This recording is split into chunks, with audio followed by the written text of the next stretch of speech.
Perth में पहला test शुरू हो चुका है और भारतीय टीम के क्या हालात है ये आप सब जानते हैं। बात होगी अभी की स्थिति को लेकर और साथ ही केएल राहुल जो आउट हुए हैं उसको लेकर। नमस्कार, मैं हूं आपके साथ चेतन पाठक और आप देख रहे हैं स्पोर्ट्स स्टार। मेरे साथ मेरे सहयोगी केशव झा मौजूद हैं।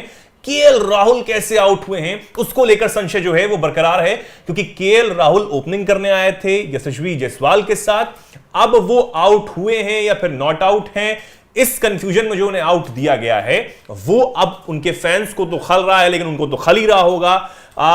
टीम की स्थिति भी जो है वो ठीक नजर नहीं आ रही है, हालांकि ऋषभ पंत खेल रहे हैं। आगे क्या होगा वो हमें पता लगता रहेगा।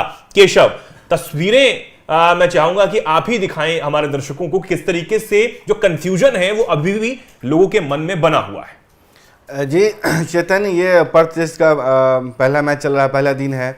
पहले सेशन में ही केएल राहुल को आउट दिया गया है और ऑस्ट्रेलियाई टीम पर, यानी कह सकते हैं कंगारुओं पर, फिर से गलत तरीके से स्पोर्ट्समैन स्पिरिट के खिलाफ जाने का आरोप लगा है।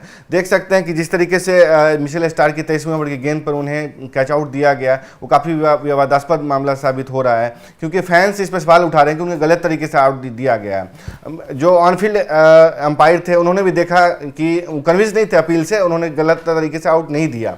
लेकिन फिर ऑस्ट्रेलिया टीम रिव्यू लिया और थर्ड अंपायर के पास गए तो उन्होंने स्निकोमीटर से चेक किया और back camera angle, front camera angle से देखा तो जिसके बाद उन्हें आउट दे दिया गया। तो अगर कमेंटेटर्स की बात माने और एनालिसिस करें तो इसमें साफ लगता है कि बैक कैमरा एंगल से देखा गया तो उसमें साफ दिख रहा है कि बैक बॉल और बैट में साफ गैप दिख रहा है। वहीं फ्रंट कैमरा से देखा गया, अगर देखा जाए तो दिख रहा है कि पैड से और बैट से दोनों का टकराहट हुआ था, जिसमें स्निकोमीटर में जो वो एस दिखाई दे रहा है इस पैड का है और बैट का जो टकराहट हुआ तो वो साफ दिख रहा गया। फिर भी हर एंगल से अंपायर ने देखने से मना कर दिया। मना नहीं किया, ये कह सकते उनको देखना चाहिए था और नहीं देखा और केएल राहुल को गलत तरीके से आउट दिया गया, जिसके बाद फैंस काफी मतलब इस पे आरोप लगा रहे हैं ऑस्ट्रेलिया टीम पे कि इससे भी पहले 2008 में जब सीरीज भारतीय टीम खेलने गई थी और पुराने दौर में सौरभ गांगुली के दौर में भी देखा गया कि ऑस्ट्रेलिया टीम जानती है कि अंपायर नहीं दिया, फिर भी वो इस तरीके का मतलब ये करते हैं, अपील करते हैं, स्टॉल पे रहे। हाँ। और ठीक है, अब ये तस्वीरें अगर हम गौर से देखें तो एक बार आप फिर देखिए कि किस तरीके से जो बैट और बॉल का गैप हमें नजर आ रहा है। हालांकि अगर स्निकोमीटर में जो एज नजर आ रहा है वो जिस तरीके से केशव ने आपको बताया कि आप अगर नीचे देखें, नीचे वाली तस्वीर में, तो वो पैड से लगता हुआ जो बैट है वो नजर आ रहा है और हो सकता है कि वो उसी का एज यहां पर है। हालांकि इन तस्वीरों को देखकर हम पूरी तरीके से श्योरिटी से तो नहीं कह सकते, लेकिन फिर भी अगर हम इसका एनालिसिस हम करें तो ये आपको बता जरूर सकते हैं कि तस्वीरों में जो नजर आ रहा है वो आप भी अब समझ सकते हैं और हम भी समझ रहे हैं, इसलिए हम आप तक जो बात है वो कहने आए हैं। अब जो भी कुछ आप कहना चाहते हैं वो कमेंट सेक्शन में तो आप बताएंगे ही,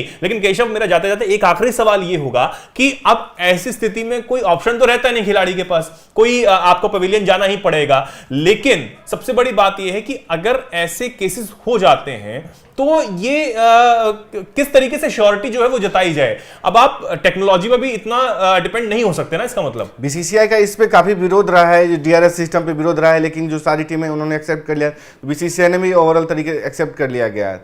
धोनी जब कप्तान हुआ करते थे उन्होंने काफी इस पर आरोप लगाया, उनका भी विश्वास नहीं रहा था, इसलिए डीआरएस को एक तरीके से धोनी रिव्यू सिस्टम भी कहा जाता रहा है। तो ये जो आप सर्कल बता रहे थे, आप स्क्रीन पर देख सकते हैं कि साफ बैट और बॉल का गैप दिख रहा है। जो ये बैक कैमरा एंगल है चेतन, साफ दिख रहा है कि इसमें गैप है, तो फिर किस तरीके से उन्हें एक मतलब दिया गया। अगर बैट और बॉल का गैप है तो आवाज तो स्निकोमीटर में पैड का भी आ सकता है, अंपायर को इस एंगल से देखना चाहिए था।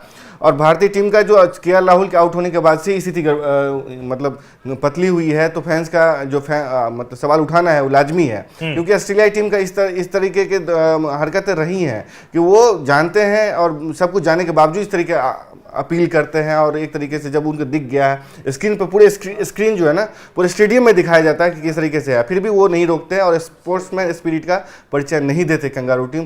तो ये उनसे ऐसी उम्मीद नहीं की जानी। बिल्कुल ठीक है। अब जो भी है वो आप सबके सामने है, आप फैसला कर सकते हैं और आप कमेंट सेक्शन में बताइए कि आखिर ये जो हुआ है वो कितना सही है, कितना गलत है, और आप इस पर क्या सोचते हैं, क्या कुछ राय रखते हैं, वो कमेंट सेक्शन में आप जरूर बताएं। और देखते रहें स्पोर्ट्स स्टार। नमस्कार।